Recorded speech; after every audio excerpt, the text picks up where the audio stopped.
పుంగనూరులో మారుతున్న రాజకీయ సమీకరణాలు. గత 2 నెలల క్రితం వైసీపీ నుండి తెలుగుదేశం పార్టీలోకి చేరిన వైసీపీ శ్రేణులు మళ్లీ సొంత గుడికి చేరుకున్నారు. పుంగనూరు మున్సిపల్ చైర్మన్ అలీం బాషాతో సహా 10 మంది కౌన్సిలర్లు చల్లబాబు సమక్షంలో తెలుగుదేశం పార్టీలో చేరారు.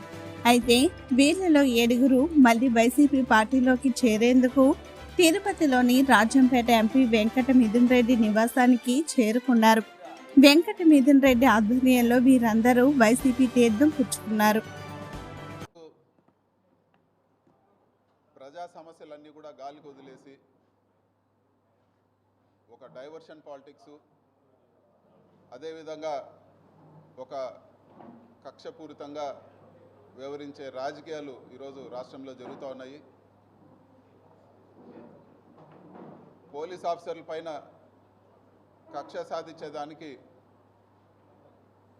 కేసులు పెట్టాలనే ప్రయత్నంలో భాగంగా ఒక పలువురిని మోసం చేసిన ఒక నటిని తీసుకొచ్చి అదేదో రాష్ట్రం సమస్య అంతా కూడా రాష్ట్రం అంతా కూడా ఆ కేసు పైన ఆధారపడినట్లు మన రాష్ట్ర ప్రభుత్వం వ్యవహరిస్తూ ఉంది. కానీ వాస్తవంగా వర్షం పడుతుంది, భారీ వర్ష సూచన ఉందని చెప్పే హెచ్చరికలన్నీ కూడా గాలికి వదిలేసి ఈరోజు విజయవాడలో ఇంత ఘోరమైన పరిస్థితి, ఈరోజు ప్రజలందరూ కూడా ఇబ్బంది పడుతూ ఉన్నారంటే ఈ డైవర్షన్ పాలిటిక్స్ పైన పెట్టిన దృష్టి ప్రజలపైన పెట్టలేదని చెప్పి కూడా నేను తెలియజేస్తా ఉన్నాను. అన్ని ఫైల్స్ ఆన్లైన్లో ఉన్నా కూడా మదన్పల్లిలో ఏదో కాలిపోయింది, ఏదో అయిందని చెప్పి సంబంధం లేని విషయానికి హెలికాప్టర్ పంపించి దాన్ని ఏదో ఒక సెన్సేషనలైజ్ చేసి అదేదో ఒక సమస్యలాగా సృష్టించారు.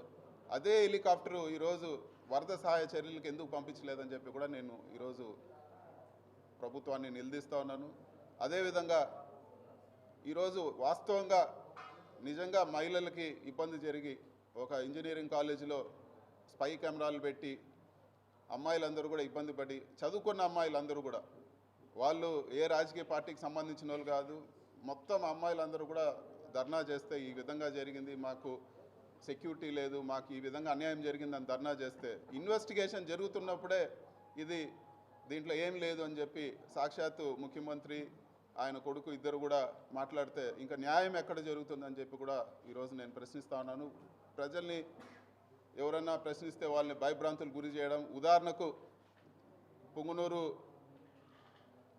మున్సిపల్ చైర్మన్ కానీ కౌన్సిలర్లు కానీ పార్టీ మారకపోతే కేసులు పెడతాము, లేకపోతే మీ పైన గొడవ చేస్తాం, మీ ఇంటికి వచ్చి దౌర్జన్యం చేస్తామని చెప్పి బెదిరించి ఈరోజు పార్టీ మారమని ఒత్తిడి చేసిన పరిస్థితి మా నియోజకవర్గంలోనే పుంగనూరులోనే చూసాం. ఈరోజు అందరూ కూడా ఈరోజు మున్సిపల్ చైర్మన్ కానీ మిగతా కౌన్సిలర్లు అందరూ కూడా కానీ ఇవన్నీ కూడా ఖండిస్తూ ఈరోజు ఇక్కడ ప్రెస్ మీట్కి రావడం జరిగింది.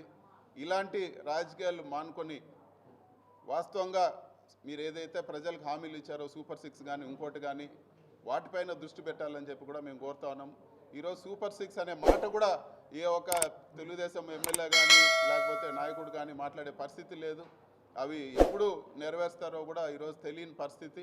ఇచ్చిన హామీలన్నీ కూడా గాలికి వదిలేసి ఈరోజు పూర్తిగా కక్ష సాధింపు లేదా డైవర్షన్ పాలిటిక్స్ పైనే ఈరోజు ఈ ప్రభుత్వం నడుస్తోందని చెప్పి కూడా నేను తెలియజేస్తాను. ఇలాంటివన్నీ కూడా ఈ కక్ష సాధింపు చర్యలన్నీ కూడా మానుకోవాలని చెప్పి కూడా నేను కోరుతా ఉన్నాను. అమ్ముపై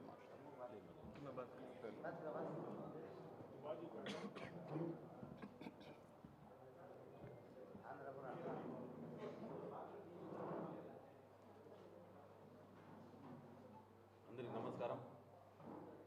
ఈరోజు మా గౌరవ ఎంపీ గారైన మిథున్ రెడ్డి అన్నతో ప్రెస్ మీట్లో పాల్గొనడం జరిగింది. నేను దాదాపు 15 ఏళ్ళని ఇంకా పెద్ద ఆయన ఫ్యామిలీతోనే నడుస్తూ ఉన్నాను. 3 సార్లు కూడా పెద్ద ఆయన కౌన్సిలర్గా కూడా నాకు చేసినారు. మొన్న జరిగిన ఎలక్షన్లో కొన్ని కారణాల వల్ల మేము ఆ పార్టీలో చేరలేదు, కానీ కొన్ని కారణాల వల్ల పార్టీకి రాజీనామా చేసి కొన్ని ఒత్తిళ్ళ వల్ల పోయినాము. కానీ 2 నెలలు ఇంకా పోయిన రోజు ఇంకా కూడా ఆ రోజు రిటర్న్లోనే మనం ఒక ఫ్యామిలీకి పోగొట్టున్నట్లు, మా ఫ్యామిలీలో ఏమన్నా జరిగితే ఎలా ఉంటుందో అలా పెద్ద ఆయన ఫ్యామిలీతో దూరమైన దానికి 2 నెలలు కూడా నిద్ర కూడా లేదు. కానీ ఇలాంటి ఫ్యామిలీతో మనము కంటిన్యూ చేయాలా, నష్టమో సుఖమో ఏమన్నా కానీ పెద్ద ఆయనతో కానీ మిథునన్న కానీ మా ప్రాణమంత వరకు కూడా వీరితో ఉంటాము. వీళ్ళు ఏం పని చెప్పినా కూడా ప్రజల్లో అందుబాటులో ఉండి పుంగనూరు ప్రజాసేవకి ఎల్లవేళలా మేము ముందుంటామని తెలియజేస్తున్నాం.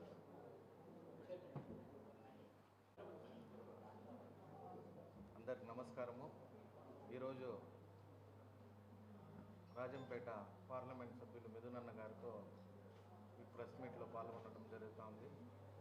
ఈ ప్రెస్ మీట్లో ముఖ్యంగా ఏమిటంటే 2 నెలల ముందు కూటమి ప్రభుత్వం అధికారంలో వచ్చిన తర్వాత పుంగనూరులో చాలా మందికి భయభ్రాంతులు గురి చేశారు. అందులో మేము కూడా భాగస్వాములమే. వాళ్ళు కొంచెము బెదిరించి పార్టీలో చేరమని ఒత్తిడి చేయడం వల్ల అక్కడికి పోయి ప్రెస్ మీట్లో పాల్గొనడం జరిగింది. ఆ తర్వాత మనకి తల్లి లాంటి పార్టీని వదిలి వేరే పార్టీలోకి వెళ్ళినందుకు నరకంలో ఉన్నట్టు ఉన్నాము ఈ 2 నెలలు. ఇంకా రాబో కాలంలో జగనన్నతో, అలాగే మన పెద్ద ఆయన రామచంద్రారెడ్డి అన్న గారితో, మన ఎంపీ మిథునన్న గారితో మా ఆఖరి శ్వాస వరకు కూడా వారితోనే ఉంటాము. కేసులకైనా దెబ్బలు తినడానికైనా ప్రతి ఒక్క దానికి కూడా రెడీగా ఉంటాము. మా ప్రాణం ఉన్నంత వరకు మా వైఎస్ఆర్ పార్టీని కానీ అలాగే పెద్ద ఆయన మిథునన్న ఫ్యామిలీతోనే ఉంటామనేసి